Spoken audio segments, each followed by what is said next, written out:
We all want to believe that people care about us. It's human, it's wired into our DNA.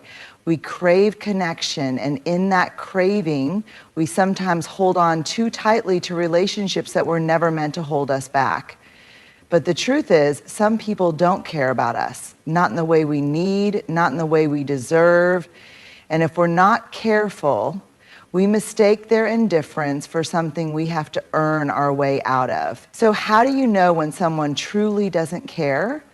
You don't need grand betrayals or dramatic goodbyes to see it. You just need to pay attention. In a world where interactions are often reduced to likes, comments, and surface level exchanges, it's easy to mistake attention for care. But attention isn't the same as connection, and real connection, the kind that nourishes us, that makes us feel safe, seen, and valued, is built on a foundation of mutual care and respect. Mutual. That's the key word, because true connection is never one-sided. It's not about one person always giving while the other takes. It's not about one person always bending to accommodate while the other remains rigid. It's a dance. Both people moving toward each other with effort, interest, and a willingness to understand.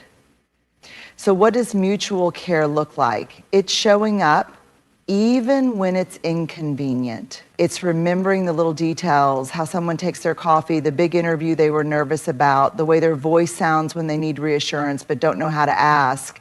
It's not just being present for the highs, the celebrations, the good times. It's being there when things are messy, uncomfortable, or hard. And then there's respect, the backbone of every strong relationship. Respect is not just about politeness or good manners. It's about recognizing and honoring another person's boundaries, emotions, and individuality. It means listening, not just to respond, but to understand. It means giving space for someone's truth, even if it's different from your own. True connection happens when both care and respect exist together. Care without respect can feel suffocating or controlling, as if love is being used as a tool for manipulation. Respect without care can feel cold and distant, as if you matter only when it's convenient. But when the two work hand in hand, there's balance, there's security, there's the kind of relationship, whether romantic, platonic, or familial, that makes you feel like you belong. If you've ever been in a dynamic where you were the only one trying, you know how exhausting it is. It wears you down. It makes you question your worth. But here's the truth. You should never have to chase care. You should never have to convince someone to respect you. The relationships that are meant for you will never make you feel like a burden for needing reciprocity. At the end of the day, true connection is not just about proximity or history. It's about effort. It's about two people choosing day after day to care for and respect each other, not out of obligation, but because they genuinely want to. That's the kind of connection worth holding on to. We spend so much time analyzing what people say to us. We replay conversations, dissect text messages, and search for hidden meanings in words that feel unclear. But often the most revealing truth isn't found in what someone says, it's found in what they don't say. Indifference speaks louder than words. When someone cares, you feel it. It's in the way they check in on you, in the way they make an effort to understand your emotions, in the way they remember the small details you never thought mattered. Care is active. It moves, it reaches, it creates space for connection. But indifference is passive. It's a void. It's the absence of effort, the lack of acknowledgement, the quiet dismissal of your presence in someone's life. Silence is an answer. Lack of effort is an answer. Apathy is an answer. We sometimes fool ourselves into thinking that if someone isn't outright cruel to us, then they must care on some level. We tell ourselves that maybe they're just busy, maybe they're not good at expressing emotions, maybe we're expecting too much. But let's be honest, caring doesn't require constant words, but it does require presence. If someone truly values you, they won't let you linger in doubt. They won't leave you questioning whether they care. They won't make you feel like you're always the one reaching out, the one trying to maintain the connection, the one carrying the weight of the relationship on your shoulders. Indifference is the friend who never asks how you're doing, even when they know you're struggling. It's the partner who shows more excitement over their phone than in spending time with you. It's the family member who only calls when they need something. It's the colleague who dismisses your ideas without a second thought. It's not always dramatic. Sometimes it's subtle. But over time, it chips away at your sense of worth. It makes you wonder if you're asking for too much when in reality you're asking for the bare minimum. And here's the hard truth. If someone's indifference is making you question your value, it's not your value that's in question, it's their ability to see it. We have to stop chasing people who show us through their inaction that they don't value us. We have to stop making excuses for those who don't make room for us in their lives. Love, friendship, respect, these things don't require begging. They don't thrive in places where indifference lives. So pay attention to what isn't being said. Pay attention to the energy, the effort, the presence, or the lack of it. Because the loudest message someone can send isn't always in their words, it's in how little they seem to care when you stop trying. We've all heard the phrase, actions speak louder than words, but it's not just actions, it's patterns that reveal the truth about a person. Anyone can make a promise, anyone can say the right things in the right moment. But words, no matter how beautifully spoken, mean nothing if they are not backed up by consistent behavior. Promises are easy, they give hope, they sound reassuring, and they keep people invested. But patterns take time to notice. They tell the real story. They expose habits, priorities, and true intentions.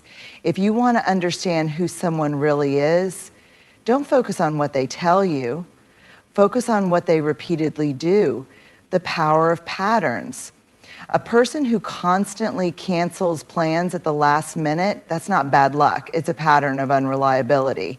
A friend who only reaches out when they need something, that's not forgetfulness. It's a pattern of self-interest.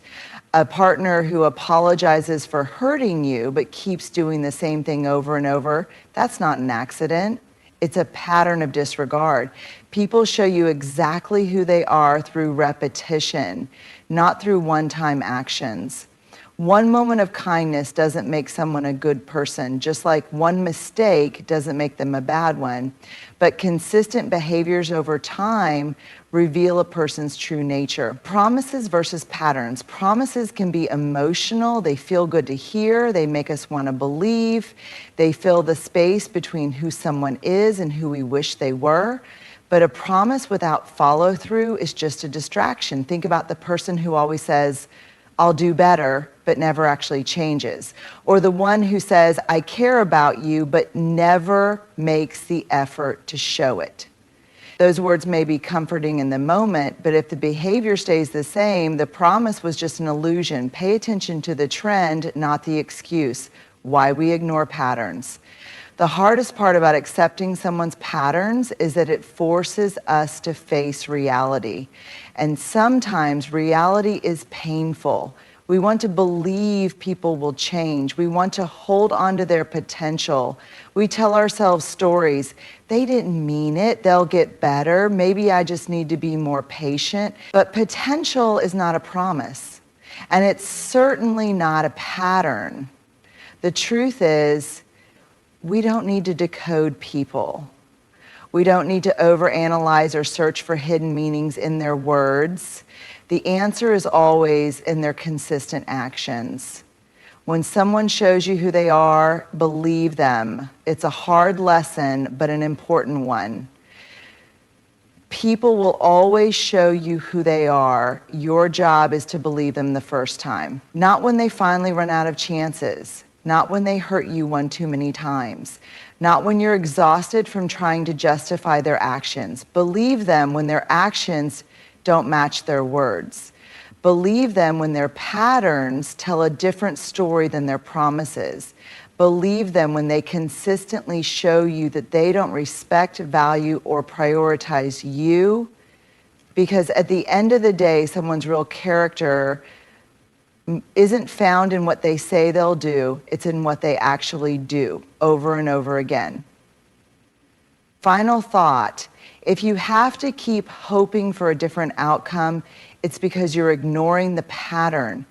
And if you're ignoring the pattern, you're choosing the promise over the truth. Stop listening to what people say, start watching what they do. Because patterns don't lie. We live in a world that often tricks us into believing that our worth is something external, something that can be measured by how much attention, love, or validation we receive from others. We look to relationships, friendships, and social approval to tell us how much we matter. But here's the truth. Your self-worth is not defined by how much someone else values you. It never was. It's easy to fall into the trap of measuring our worth through the eyes of others. When someone loves us, we feel valuable. When someone ignores us, we feel insignificant. When a friend chooses someone else over us, we feel replaceable. When a relationship ends, we wonder if we were not enough. But this kind of thinking gives other people power over something that should belong only to us. Why do we let others define our worth? From a young age, many of us are conditioned to believe that our value is tied to approval. As children, we learn that being good earns praise. In school, we're measured by grades. In relationships, we're told that being chosen means we're special. Over time, we internalize the idea that our worth must be proven, that we must earn it by being lovable, successful, attractive, or needed by someone else. But here's where that thinking becomes dangerous. When we let other people determine our value, we make ourselves dependent on forces we cannot control. If someone treats us with love and respect, we feel good about ourselves. If someone treats us with indifference, we question our worth. If someone rejects us, we assume we weren't good enough. But think about that for a second. Why should your worth change based on how someone else treats you? Why should the way one person sees you have the power to determine how you see yourself? The truth about self-worth is not something that is given to you by others. It is something you own, something that exists within you, regardless of how anyone else perceives you. A person's inability to see your value does not mean you lack value. Someone's failure to love you does not mean you are unlovable. Being rejected does not mean you are unworthy. People's opinions are shaped by their own experiences, biases, and emotional capacities. Sometimes their inability to appreciate you has nothing to do with you and everything to do with where they are in life. Some people are incapable of valuing others in a healthy way, no matter how worthy those others are. So why should your self-worth be based on someone else's limited perception? Signs you are defining your worth by others. If you've ever done any of the following, you might be allowing external validation to dictate your self-worth. Feeling unworthy when someone ignores you or doesn't reciprocate your feelings, changing yourself to fit what you think others want, staying in unhealthy relationships because you fear being alone, seeking constant reassurance from others to feel good about yourself, measuring your worth based on how many friends, followers, or admirers you have. These behaviors don't mean you're weak, they mean you're human. We all crave connection, love, and belonging. But true self-worth means knowing that you are already enough, even without external validation. How to reclaim your self-worth, detach your worth from external validation. Your value is not something that fluctuates based on how others treat you. Remind yourself daily that you are worthy simply because you exist, not because of what you do for others, not because of how many people approve of you. Stop chasing people who don't see your worth. If someone doesn't value you, that is a reflection of them, not you. Stop trying to prove your worth to people who don't recognize it. Walk away from relationships that make you feel small. Validate yourself first. Instead of waiting for others to reassure you, practice self-measurement, meditation. Celebrate your own accomplishments. Acknowledge your own strengths. Be proud of who you are without needing someone else to tell you. Surround yourself with people who reflect your value. The right people will never make you question your worth. They will respect, appreciate, and uplift you, not as a favor, but because that's how they truly see you. Develop inner confidence. Self-worth comes from within. Spend time alone, invest in your growth, and do things that make you feel good about yourself. The more you build yourself up, the less you will seek validation from others. Final thought at the end of the day, self-worth is not something you ask for. It is something you claim. It is not something that increases when someone loves you, and it does not disappear when someone doesn't. You are not less worthy because someone failed to see your value. You were already enough. You always have been, and no one, not a friend, a partner, a boss, a family member, gets to define what was never theirs to decide. For far too long, many of us have been conditioned to believe that setting boundaries is selfish.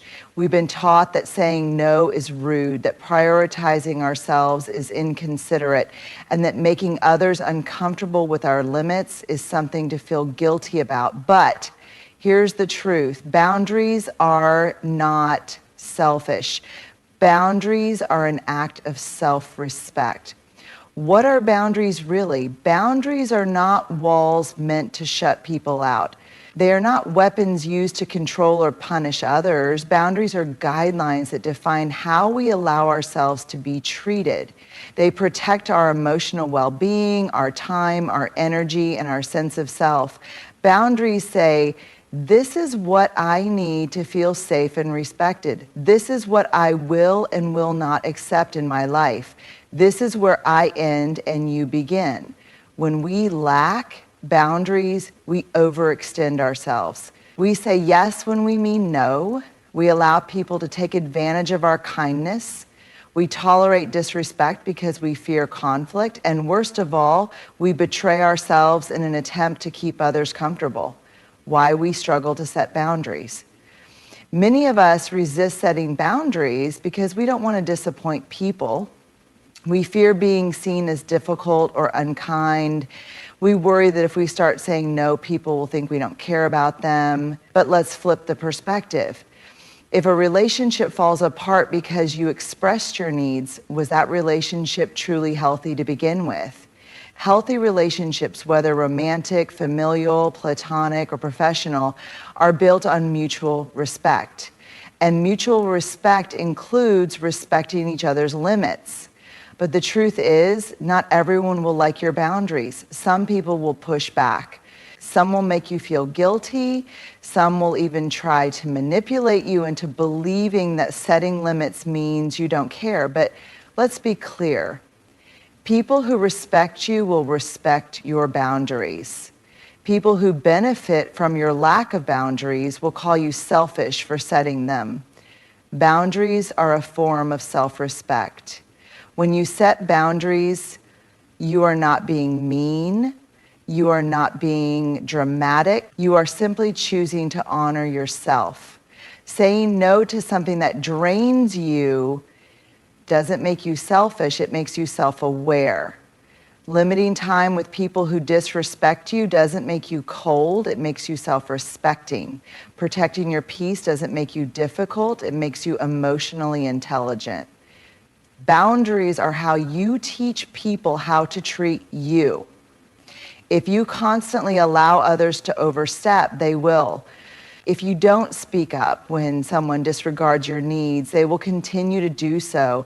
But when you set clear boundaries, you send a powerful message. I respect myself enough to stand up for what I need. What healthy boundaries look like. Healthy boundaries are not about control, they are about clarity. Here are some examples. Emotional boundaries. I am not responsible for managing other people's emotions at the expense of my own well-being. Time boundaries. My time is valuable and I won't overcommit just to please others. Communication boundaries. I won't engage in conversations that are disrespectful, manipulative, or toxic. Work boundaries. I will not answer emails or take work calls outside of my set working hours. Relationship boundaries. I will not tolerate dishonesty, disrespect, or emotional neglect in my relationships. Boundaries are not about rejecting others. They are about protecting yourself. They allow you to show up as your best self, not a drained, resentful version of you. Letting go of guilt. If you feel guilty for setting boundaries, ask yourself, why do I believe that other people's comfort is more important than my well-being? Why am I willing to prioritize their needs but not my own? Why do I think I must earn respect instead of simply expecting it? You are not responsible for managing how others feel about your boundaries. Your only responsibility is to honor yourself. If someone truly cares about you, they will want you to feel safe, valued, and respected, not drained, overextended, or resentful. We hold on. We hold on to people who drain us, to relationships that make us feel small, to friendships that no longer feel like home. We hold on because it's familiar, because we're afraid of what life will look like without them, because we convince ourselves that maybe, just maybe, things will get better. But here's what we don't realize in the moment. By clinging to the wrong people, we block ourselves from receiving the right ones. Why do we hold on? Letting go is hard, especially when we've invested time, love, and effort into a relationship. It's painful to walk away from people we once believed in, people we once shared dreams with, people who were once an important part of our story. We tell ourselves things like, maybe I'm overreacting, what if I never find anyone better? I've already put so much time into this relationship, what if I just try harder? It wasn't always this bad. Maybe things will go back to the way they were. But here's the truth. You cannot build a healthy, fulfilling life if you are constantly making space for people who are hurting you, draining you, or holding you back. When you hold on to the wrong people, you send yourself the message that you don't believe you deserve better. And when you don't believe you deserve better, you settle, you shrink. You tolerate less than you deserve because you're afraid to make room for more. The cost of holding on, keeping the wrong people in your life, comes at a price. It costs you your energy, your peace, your self-worth. It keeps you stuck in cycles of frustration, disappointment, and unmet expectations. It prevents you from fully stepping into the life you were meant to live. Think about it. Every moment spent chasing someone who won't meet you halfway is a moment stolen from someone who would. Every ounce of effort poured into a one-sided relationship is energy you could be investing in people who truly value you. The wrong people will make you question your worth, take more than they give, show up only when it's convenient for them, make you feel like you're hard to love, leave you emotionally exhausted. But the right people pour into you instead of just taking from you. They support you, they show up, they make you feel safe in their presence. They remind you simply by being who they are that love and respect should never feel like something you have to earn. Letting go doesn't mean you don't care. One of the biggest misconceptions about letting go is that it means you no longer care. That's not true. Letting go doesn't mean the memories weren't real. It doesn't mean you didn't love them. It doesn't mean you wish them harm. It simply means you are choosing yourself. You are choosing your peace, your growth, and your future over a connection that is no longer serving you. You can love someone and still recognize that they are not meant to stay in your life. You can appreciate the good times and still acknowledge that the relationship is no longer healthy. You can forgive and still walk away. Letting go is not an act of cruelty, it is an act of self-respect, making space for the right people. The beautiful thing about letting go is that it creates space for relationships that are built on mutual respect and effort, space for friendships that nourish your soul, space for people who see you, value you, and meet you where you are. The right people will make you feel heard and understood. Support your growth instead of resenting it. Love you without conditions. Show up consistently, not just when they need something. Remind you what safe, healthy, genuine connection feels like. But you can't receive those connections if your life is too full of people who don't truly value you. The freedom of letting go. When you finally let go of the wrong people, something shifts. You feel lighter. You stop walking on eggshells. You stop trying so hard to prove your worth. You stop shrinking yourself to fit into spaces you've outgrown. And then one day you look around and realize that your life is filled with people who reflect back to you the love, respect, and kindness you've always deserved. You don't lose when you let go of the wrong people. You gain the space for the right ones. At the heart of it all, true connection is built on mutual care and respect. The people who genuinely value you will never make you question your worth, nor will they require you to sacrifice your well-being just to keep them in your life. Indifference speaks louder than words, and when someone continuously disregards your needs, their actions are telling you everything you need to know. People reveal who they are through patterns, not promises. It is not what they say in moments of convenience, but how they consistently show up that defines the relationship. And no matter how much you pour into someone, your self-worth is never determined by their ability or inability to appreciate you. You are inherently valuable regardless of who recognizes it. Setting boundaries is not selfish, it is an act of self-respect. The people who truly belong in your life will honor them, while those who only take advantage of you will resist them. And though letting go is difficult, it is necessary. When you release the wrong people, you make space for the right ones. People who pour into you, uplift you, and remind you that love, respect, and kindness should never be something you have to beg for. At the end of the day, you deserve relationships that feel like home, not battles to be won. You deserve to be surrounded by people who see your worth without needing to be convinced. And the moment you stop settling for less is the moment you start making room for what was meant for you all along.